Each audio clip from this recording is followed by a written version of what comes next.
Assalamualaikum warahmatullahi wabarakatuh. Alhamdulillahirabbil alamin. Wassalatu wassalamu ala asrofil anbiya'i wal mursalin sayyidina wa maulana Muhammadin wa ala alihi wa sahbihi ajma'in, amma ba'du. Puji syukur kehadirat Allah Subhanahu wa taala, pada kesempatan kali ini kita dapat melanjutkan perkuliahan pertemuan ketiga. Pada mata kuliah bahasa Indonesia ini, kita akan mempelajari tentang ejaan bahasa Indonesia.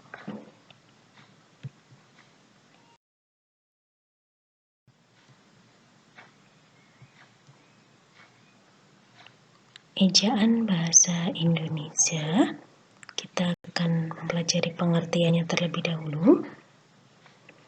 Ejaan adalah keseluruhan peraturan bagaimana menggambarkan lambang-lambang bunyi bahasa dan bagaimana hubungan antara lambang-lambang itu, atau pemisahan, penggabungan dalam suatu bahasa. Jadi, ejaan bahasa Indonesia adalah peraturan-peraturan yang menggambarkan lambang-lambang bunyi bahasa. Karena kita sedang belajar bahasa Indonesia, berarti lambang-lambang bunyi bahasa Indonesia dan hubungannya antara lambang-lambang itu.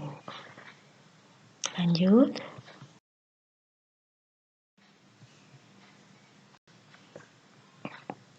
Dalam Kamus Besar Bahasa Indonesia, pengertian dari ejaan adalah kaidah-kaidah cara menggambarkan bunyi-bunyi atau kata dan kalimat. Kemudian dibentuk tulisan atau huruf-huruf serta penggunaan tanda-tanda baca. Itu pengertian ejaan dalam Kamus Besar Bahasa Indonesia. Lanjut.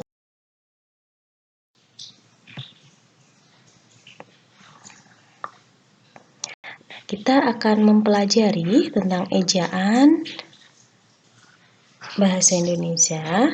Ejaan bahasa Indonesia ada dua macam, yakni ejaan fonetis dan fonemis.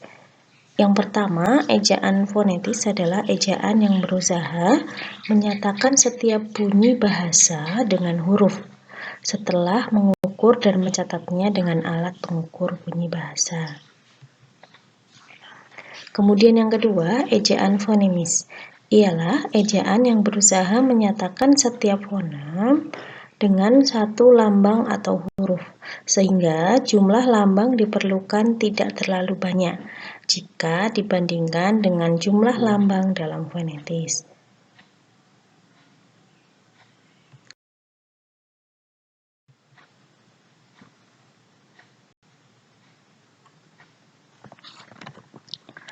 Walaupun sistem ejaan bahasa Indonesia yang sekarang didasarkan atas sistem fonetis, yaitu satu tanda untuk satu bunyi, namun masih terdapat kekurangan. Ada fonem yang masih dilambangkan dengan dua tanda, misalnya NG, NY, KH, dan SY. Sebaliknya, ada pula dua fonem yang dilambangkan dengan satu tanda saja, yaitu E. Nah, itu sistem ejaan bahasa Indonesia yang sekarang digunakan. Karena memang kalau yang dulu-dulu itu kan misalkan huruf J di J, kemudian huruf Y itu juga dua huruf. Nah, sekarang itu dijadikan satu huruf, tapi ada beberapa yang memang masih ada atau masih dilambangkan dengan dua huruf.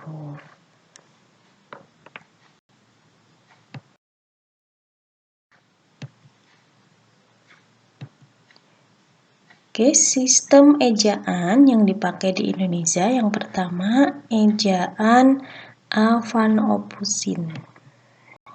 Ejaan ini mulai berlaku sejak tahun 1901 sampai tahun 1974.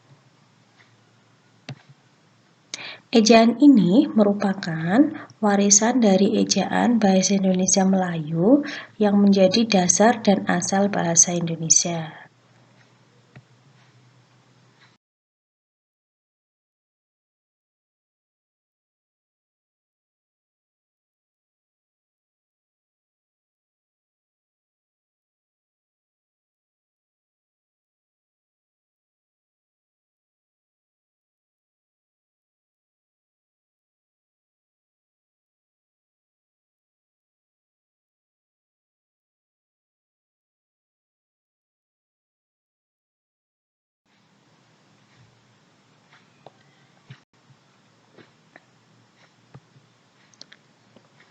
Kemudian yang kedua, ejaan Swandi atau ejaan Republik.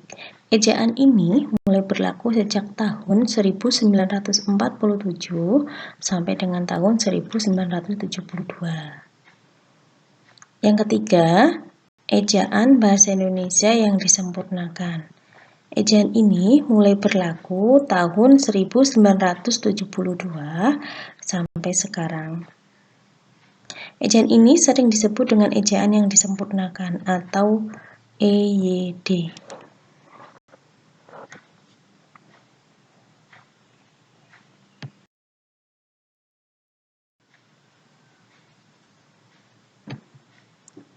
Oke, kita akan mempelajari perbedaan ketiga jenis ejaan yang pernah dan sedang berlaku dalam aspek penghurufan.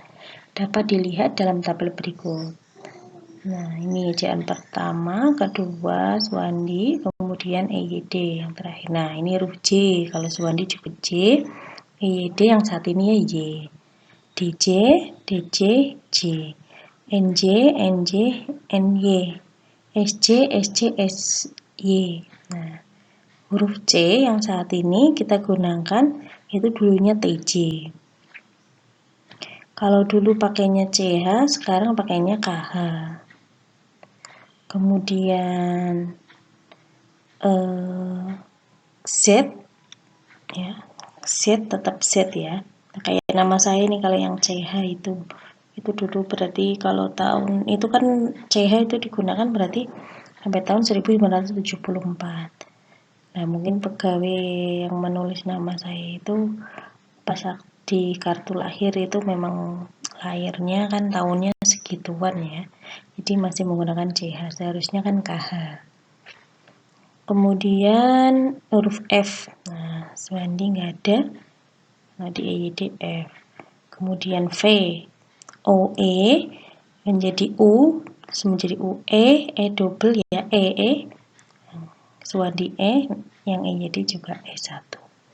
Itu perbedaan-perbedaan huruf yang yang dipakai pada masa-masa tertentu gitu.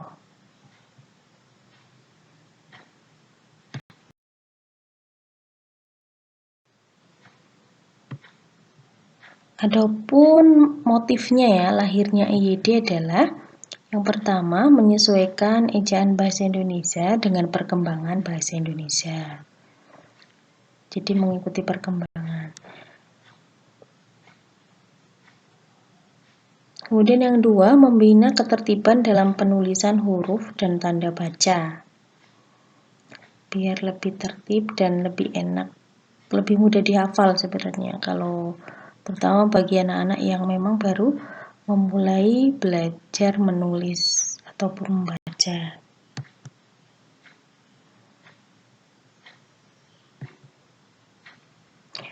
Kemudian yang ketiga, memulai usaha pembakuan bahasa Indonesia secara menyeluruh.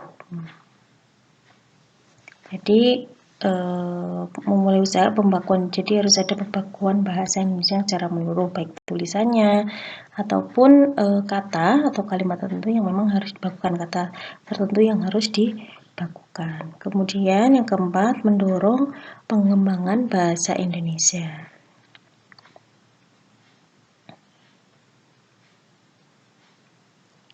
Ya, itu keempat motif lahirnya EYD. Agar bahasa Indonesia itu menyesuaikan dengan perkembangannya. Dan tentunya memudahkan para pemula yang belajar menulis dan membaca agar mudah diingat dari segi tulisannya, tadi huruf-hurufnya ya, dan segi membacanya. Itu tadi penjelasan tentang EYD. Terima kasih atas perhatiannya. Nanti kita lanjut perkuliahan di WA Group dengan menuliskan ya beberapa kalimat kata baku dan tidak baku. Oke, sekian saya akhiri. Wassalamualaikum warahmatullahi wabarakatuh. Terima kasih.